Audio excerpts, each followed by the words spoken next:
morning. Welcome to Todd and Todd's Excellent Street Adventure, where our fine staff get to explain to our businesses and citizens about our 2018 street improvement project. So let's introduce ourselves for our viewing audience. Go ahead.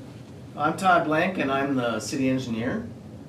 I'm Todd Schwab, I'm the Public Works and Utilities Director. And I'm Linda Wolf, your city administrator. Our purpose today is to inform you about the proposed 2018 street improvement project. So Todd, where will the project be in 2018? Well, the project that we have planned for next year, 2018, is in the area of the high school and the elementary and intermediate school. So it's shown on this location map right here. And so it's that area north of Highway 95 and up to the high school. So it includes North Fern Street, 8th Avenue Northwest by the high school, 2nd Avenue Northwest in front of the primary and intermediate school, and then Delwood Street North and North Elm Street. So this would complete the streets in this northwest portion of town. And past projects have been done in 2002, 2005, and most recently on 2015 on North Cypress and 6th Avenue. So this would complete the streets and underground pipes in that area of town. In addition to that, there are a couple cul-de-sac streets by City Park, west of Fern Street. So 3rd Avenue Southwest, where the overlook is to City Park, and then also 5th Avenue Southwest at the south end of City Park. So those two cul-de-sacs. And then lastly, we still have 3 gravel alleys, and so this is the last of the gravel alleys, and we're planning on paving those with blacktop with this project. Great, thank you. Mr. Schwab, what is involved in a street construction project? Brief overview of what's going to take place here in the project. First of all, we'll come in and all of the utilities, say gas lines, electric lines, telephone lines that are in the right-of-way will be located, and they will move them if they're interfere with the project. The next step will be they'll reclaim the bituminous on the streets. Bituminous is a fancy word for blacktop. So they'll come in and grind all that up, and they'll take it off-site and store it, and they'll use it when they repave at the end of the job. Contractors will come in and they'll install a temporary water system that will serve water to all of the houses along the project route. We can't be without water during the project, so basically they'll build a system that's mirrored of the system that's underground, and they'll build it above ground so they can dig the old pipes up. The first pipes they'll be digging up when they come in are the storm sewer pipes. Those are generally the shallowest and the largest pipes, and they're used to convey the storm water to either storm ponds or right to the river. The next pipes that they'll work on, it's a progression shallowest to deepest when they're pulling them out, is they'll take the water lines out, which it's the main, and it's approximately 7 to 8 feet deep, so it doesn't freeze in the wintertime. And that can be taken right out of the ground because they have a temporary system in place that will serve water to the houses during the construction project. The third set of lines that will get worked on are the sanitary sewer lines.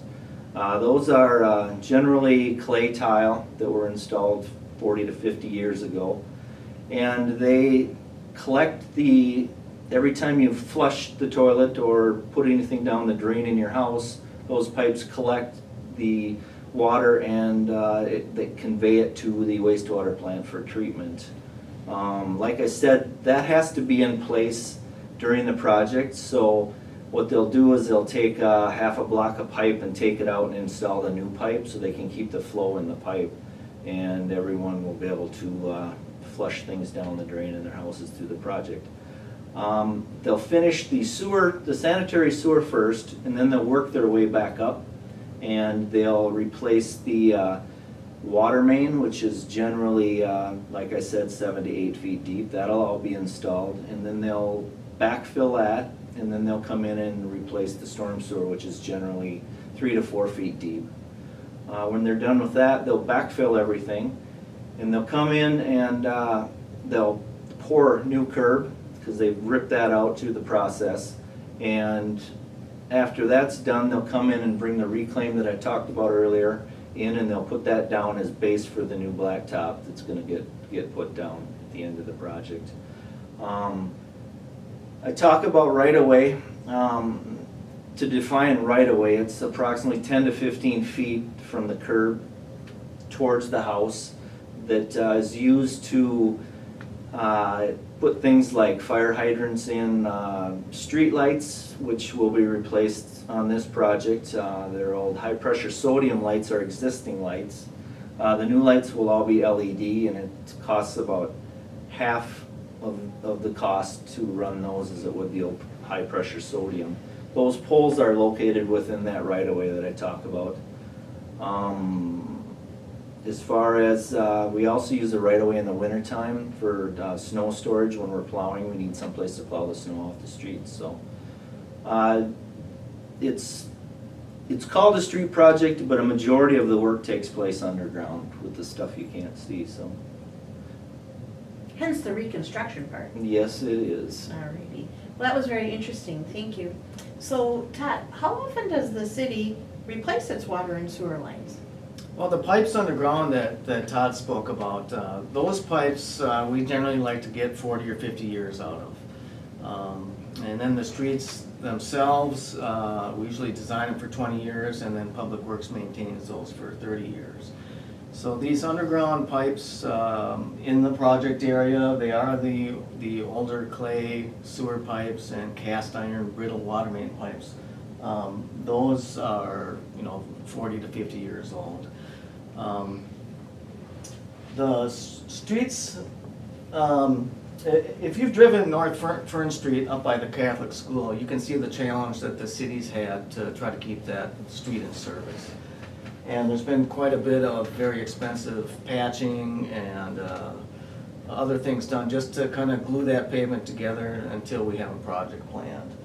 Highway 95 on the south end of the project is another good example of a street that has exceeded its design life and really needs to be replaced.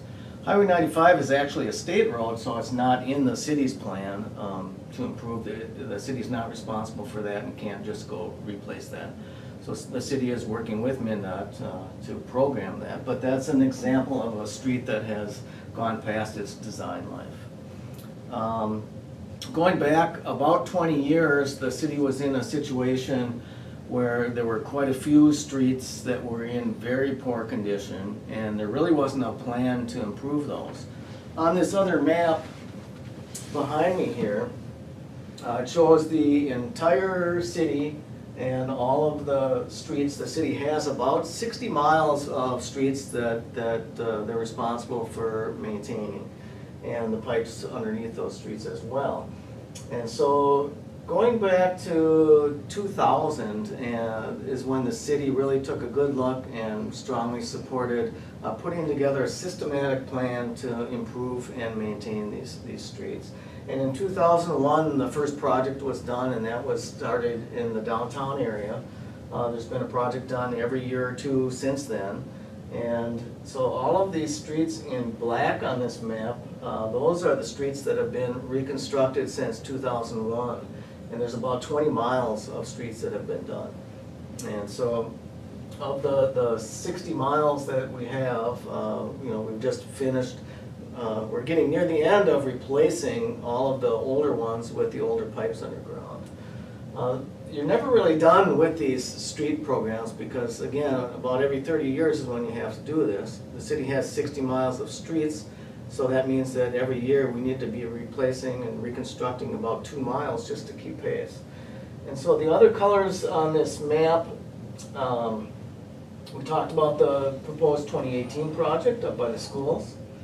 In 2020, 16th Avenue Southwest going underneath Highway 65, and then Old South Main down to the Christian school. That is what the proposed project is in 2020. In 2022 and 2024, we plan on being down in the Goldenwood area. That's a very large area, so we've split that into 2 separate projects.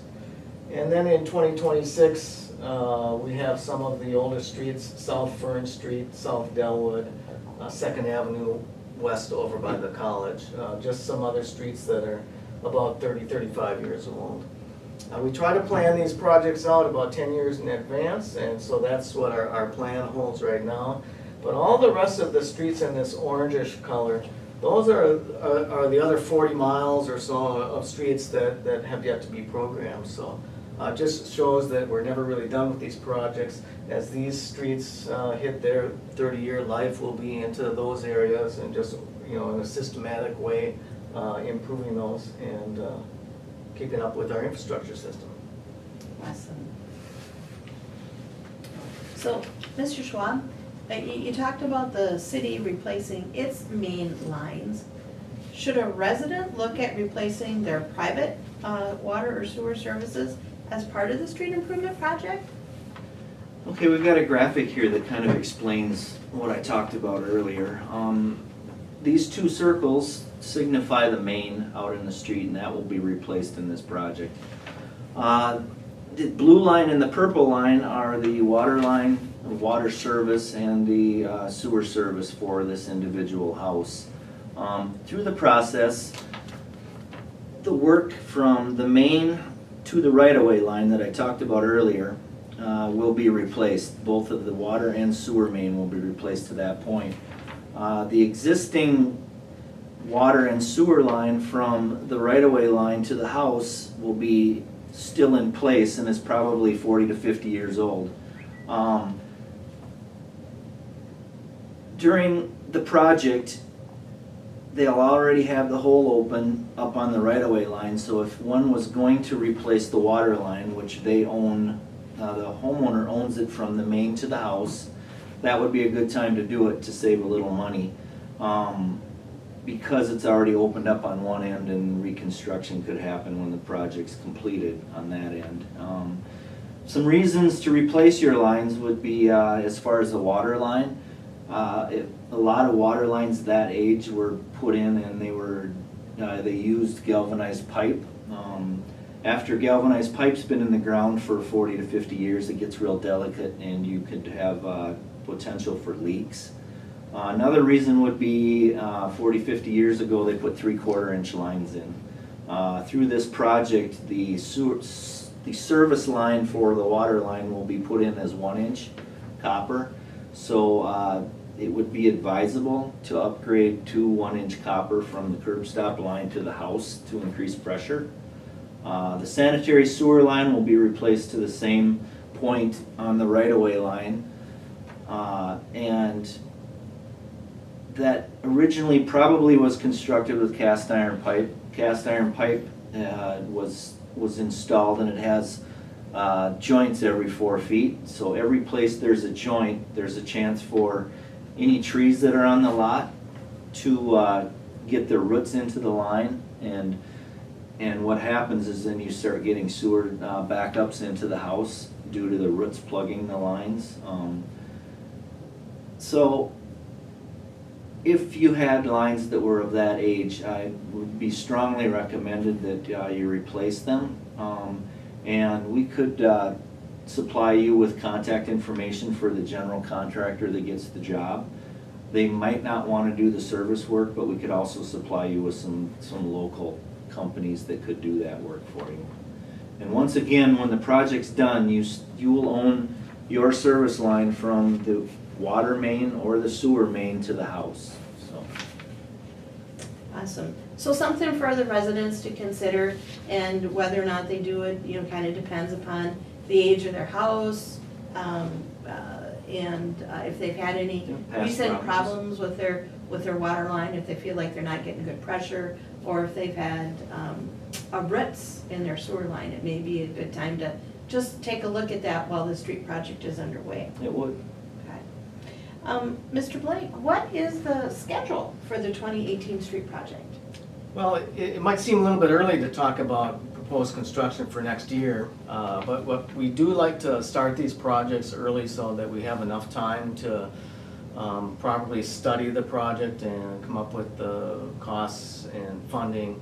But we really want to be ready with a contractor hired for the city next April, so that when the frost goes out of the ground, they're ready to start construction.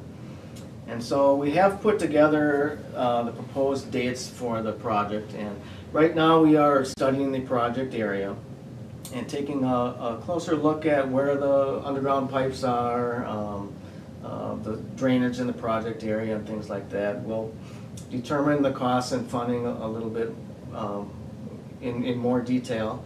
We plan on also meeting with the residents and the property owners, and so that is on August 22nd at City Hall at 6 p.m. So August 22nd, we have just an informational meeting to share information both ways with the property owners and to the city.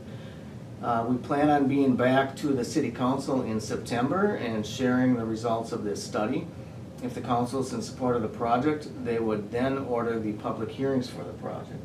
And this is one of the most important dates for the property owners. So this is the chance for the property owner to come in and to share their concerns with the City Council and to hear more about the proposed improvements and proposed funding. So that date is October 16th. Again, that would be 6 p.m. at City Hall here. If the project goes forward at that time, we prepare the detailed construction plans and specifications. We would advertise for bids. The city has to choose the lowest responsible bidder by law because there's public funding on this project. And again, we'd like to have that contractor hired next April, so April of 2018, so they're ready to start construction in May. Construction generally runs from May to September. It doesn't mean that the street right in front of a house is going to be torn up that whole time. The contractor usually does this in phases to minimize that disruption. The construction should be all wrapped up by September of 2018. And then the project assessments are actually due by October 15th of 2018. And so the assessments are the portion of the project that the property owner is responsible for. And there are a couple options to pay that off. They can be paid off in full by October 15th of 2018. That's the first option. Second option is to just let the city certify that to Isani County, and then those payments are collected over a 10-year period along with property taxes. Awesome. So what is the estimated overall cost for the project and then the homeowner's share for the project? The estimated cost for this project, it is a large project, it is right around $5 million. And so the city has programmed some various funds to help pay for this project. So there are a number of city funds to help pay for the pipe replacement underground and a portion of the street. But I did mention the special assessments, and that is the portion that the property owners are responsible for. So generally, the city picks up about 80 to 90% of the funding with various city funds, and then the property owner picks up 10 to 20% through these special assessments.